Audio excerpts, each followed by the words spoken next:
Hey y'all, it's producer, and today I'm reviewing episode 6 of Grownish. So far, so good. Well, I mean, the show is good, but it's not gonna go for Zoey.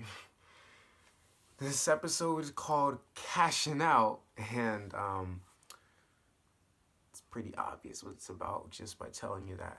Although, I will be honest, Cream would be a better title for the.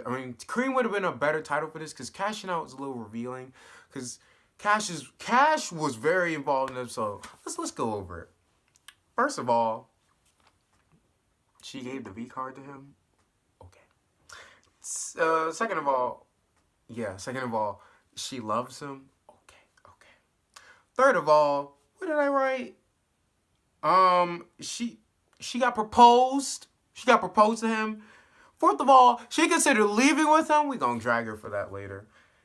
Fifth of all, she broke up with him. That's a lot. That's a lot of things in this episode that had to deal with her. To deal with Zoey that are because of Cash. So I think Cream would have been better, and it's a lot less revealing than Cashin Out. Cashin Out. See, I didn't know it was called Cashin Out though, because I instantly turned on my TV and I just turned to the channel. So I didn't know it was called Cashin Out, but it doesn't matter. Point is, that's a pretty revealing name. But anyway, let's begin with the review. So we begin this episode with a very interesting song choice. It's some song I've heard before, but I don't know what it's called. But it's so basic, and I'm like, Grownish, you're better than this. You're better than this. This is the same show that had Young, Black, and Gifted by Nina Simone, and you have this basic song about love. Y'all could do better. Y'all could do so much better. But anyway, on to my real gripe about the beginning. Girl, I don't know how long, the show time skips, but, she talking about how she really loves him and everything, and I'm like, girl, it's a little too soon in my opinion. But, this relationship has spanned literally 4 episodes, because he was introduced in episode 3, and all these other episodes, 4, 5, and 6, are all about him. Don't look at my hands, I just did it, but 4, 5, and 6 are all about him. So, but the relationship. And I'm sitting here but anyway, yeah, she says that she's in love, and they do this little hug thing. I shouldn't say hug thing. I've never heard of a hug, but he gets her tacos, and it's supposed to be some cute thing. And I'm like, I'm not a big fan of Zoey and Cash, so this scene just looks annoying to me. But we move on, and homegirl talks to Anna, and I was like, where you been? And she's like, oh, I've been with Cash, and well, turns out she's not just eating tacos with Cash. Oh no, homegirl most certainly just said, I did it. I was like, girl, no, you didn't. She really gave up her V card. She gave up her V card for him. So the first person you fall in love with, you give up your V card that quick? Okay. This is not about slut shaming. It's just that it's about options. I didn't think she made a good choice, but whatever. I'm not approving of it. And then homegirl's talking about, oh, you better watch out. Pinga can really change your life. First of all, fun fact, if y'all don't know, I'm not just African American. I'm also Puerto Rican. So I'm sitting here okay, so I'm guessing Pinga means penis. But penis for me is bicho. So I'm sitting here I don't know what a Pinga is. I've also heard penne, but Pinga's new to me. It's probably some Cuban stuff. But yes, homegirl's not lying. My homegirl Gina's vlogging. Shout out to you for shouting me out, homegirl. She had a video about episode 6, and she was talking about how when you have sex, this chemical oxytocin is released in women, which makes them have all these lovey-dovey feelings. So I agree with homegirl because she got some Pinga in her life. She's making all the wrong decisions. Well, no, not wrong, but she's letting him heavily influence her decisions, which is dumb. But after that a little bit, away from that for a little bit, we go to the side characters. They have a little scene together in this booth, and turns out that Jazz Sky are a little poor. They on to what they're talking about, episode 4. These track stars may have a full ride, but they are poor. So Aaron convinces them, hey, you should try and find a side hustle. Which, by the way, Grownish put a thing on Twitter about what would your college side hustle be? Mine would be pizza delivery driver. And I was like, but you know what? It's money. It's money. But anyway, yeah. And it was an interesting, it was a really pretty funny scene. She was like, you told me that you didn't say, I mean, you told me that no one, no. I was like, oh. But, yeah. I think it's very interesting because they're trying to build something with the twins, obviously, besides comic relief. And then after that, we go back to Zoey and Cash, and apparently Cash is on his interview. And Cash decides this is the best time in this public interview on national television. Homegirl was like, hey, so what is your plans in the future? And he's like, well, honestly, I'm not too certain on that. But what I do know is that I want Zoey, that girl over there, to be in my future with me. And homegirl was shook. Y'all saw her face. She was like she was talking all that good mess about her being, oh, I love him and everything, and she even gave the big heart to him, but she's not. When everyone knows that she's his freaking boyfriend, I mean, that she's his freaking girlfriend, she's like, oh, don't tell everyone, like she's a side chick or something. Maybe she is. I'm just kidding. That threw me off a bit. That really threw me off. So after this, Zoey confronts Cash, like, whoa, what was that about? And honestly, I would do the same, but Cash, if you don't see this, like, this is why I don't like Cash. He was very selfish.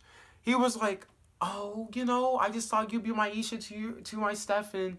And I mean, like, that may sound cute to some people being like a basketball wife, but Zoe's a bit more than that. As we're gonna find out later about from her mom, like, she worked hard to get into this college. So homegirl really shouldn't just throw it away for some guy. And when homegirl comments on this, she's like, what about my dreams? He's like, I'm gonna read this. I have my notes right here. I'm gonna read this straight from the book. Can your dreams travel with me? I mean, can't your dreams travel? Oh, I ruined it, but yeah. Can't your dreams travel with me? No! No, cabron! What? No! Boy!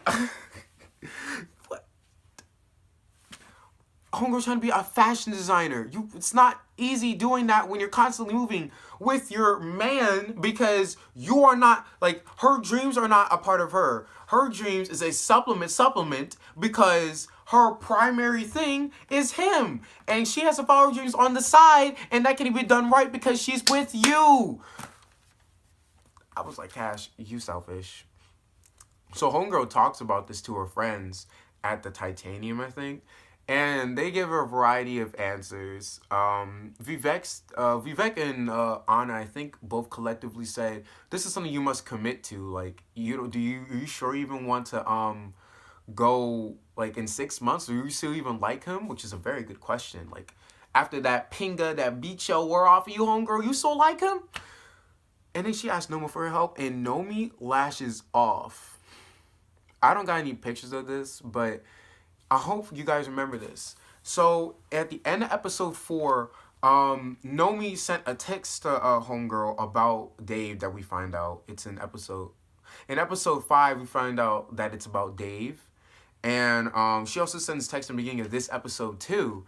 And she's like, you keep ignoring my texts. And Nomi's mad about that, which she has a right to. Like, you're supposed to be a loyal friend. Like, Zoey, why ain't you loyal? Like, that's pretty selfish. And so after this, homegirl walks into a room and surprise, her mom's there. Rainbow's here to set her daughter straight, because homegirl is letting some beach show ruin her life. Like, no, you need to stop. And she's like, you're more than a basketball wife. But I was a little surprised because Rainbow, as I guess, I don't want to say strict, but I guess she's not lenient as she sounds in the beginning. I mean, as she sounds as the opposite of lenient. I don't want to say strict, in between there. As she sounds like that at the end of the conversation, she's like, oh, wow, whoa, wow. When Zoey tells her she has sex, and I'm like, okay. My mom, actually, I don't even know. I don't think I would ever tell my parents. That's just weird. But yeah, She acts like this, but she switches because she goes on to no, no, no every 5 seconds because she's like, I'm gonna follow my dreams. Just kidding, I'm gonna follow. I almost said something back. I'm about to follow Cash. I'm gonna be supplement. I mean, he's gonna be the main thing in my life as opposed to me being the main thing in my life. And she's like, no. And I agree with her, like, no, listen to your mom. Listen to your mom. She definitely knows what she's talking about. And then she said, I had high hopes for you, Zoey. And she's like, really? Well, not really. No, she was like, really? And she was like, you know, I didn't. Tragic. And then Zoey goes on a little tangent about how uncertain she is about her life. And I'm like, dang, that's me right now. Only thing is, like, she's in college, though. I don't even know what I want to major in. Like, homegirl at least wants to be, like, a fashion designer, but I guess maybe that's not uncertain. So, towards the end of the episode, we start seeing twins. Because twins, oh, should have got to say this. But yeah, the twins, so I feel bad. But yeah, the twins have this side hustle, and they're selling their old stuff. And to say the school replaces it. I think that's a smart thing, but as the dean finds out, they're like, oh, this is illegal. And he punishes them with community service, but he pays them $8 an hour. I would do community service for $8 an hour. Yes. And they're so fake. They are so fake in this scene. They're like, we're sorry, Dean Parker. We didn't know the rules. We just wanted to make a living because we don't get enough money. I was like, y'all so freaking fake. So, and towards the very end, we close off the episode with a fight. But it starts off with, like, them talking about, oh, we can watch Love and Basketball while you pretend to be sick. And I'm like, Love and Basketball? Really? Really? Out of all the things y'all can watch? But then the fight opens up. And this fight is very interesting because Zoey decides that she's gonna, put him in the center of her life as opposed to herself.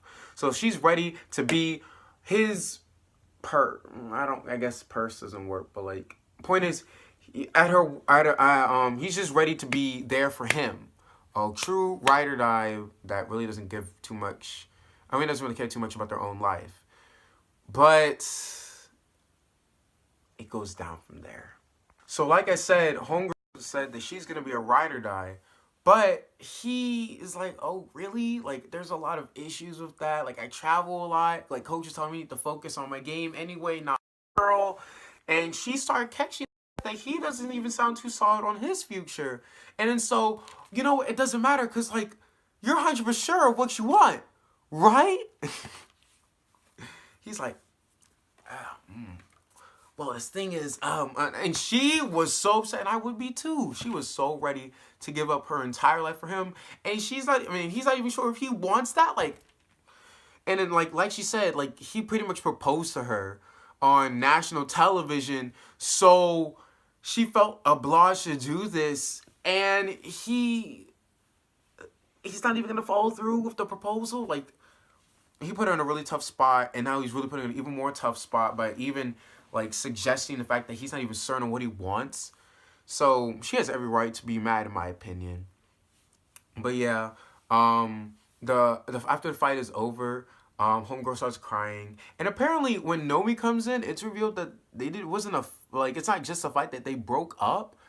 I think y'all could have worked it out a bit more, but honestly, I wasn't a fan of that couple anyway. I really wasn't. I didn't trust Cash from the beginning.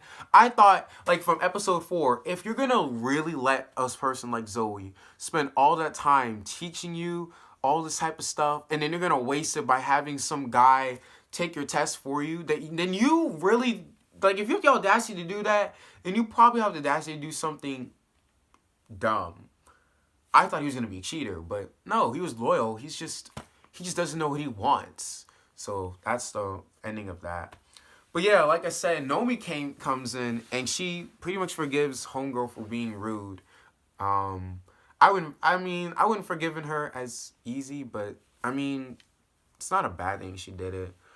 And let me tell y'all, the face that Nomi made when Zoey sneezed, oh, that was priceless.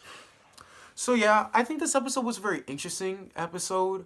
I guess it's in the middle. Like, I don't dislike the episode, but it's not that good. I just think it was good in like character development. Like I said, I'm really interested in seeing what they're gonna do with the twins. Hoping making them less comic relief and more more three-dimensional characters. And like I said, Zoey hopefully is gonna grow from this breakup. But yeah. I think the episode was pretty solid. What did y'all think? I'm trying to see if I missed anything. But no. Yeah, so thanks for watching. And by the way, I have a challenge for you guys. It's called February Fits. Because as you can see, I got my HBCU shirt, Howard Hampton Morehouse Spelman Fam U. And I think y'all should participate in the challenge. What is it? Well, basically, it's to raise awareness for Black-owned businesses and pro-Black issues for every day if you can, or every other day is in February. You would wear Black-owned clothing or anything that's in your outfit, or pro-Black clothing or anything goes in your outfit. And you take a picture of it, you tag it February Fits, and then you also tag, you hashtag February Fits, and then you tag the business you got it from so we can support them. And I think this will be a really cool challenge for everyone. Well, it's not really a challenge, but it's just a cool activity that people can do. I've done, this is February 2nd, so I've got 2 days, but I'm not going to do every single day. But yeah, more information about this is on my Twitter. I hope y'all do it too, which by the way, my Twitter is @ProducerPosts. But yeah, thank you guys so much for watching, and I hope that y'all like this review.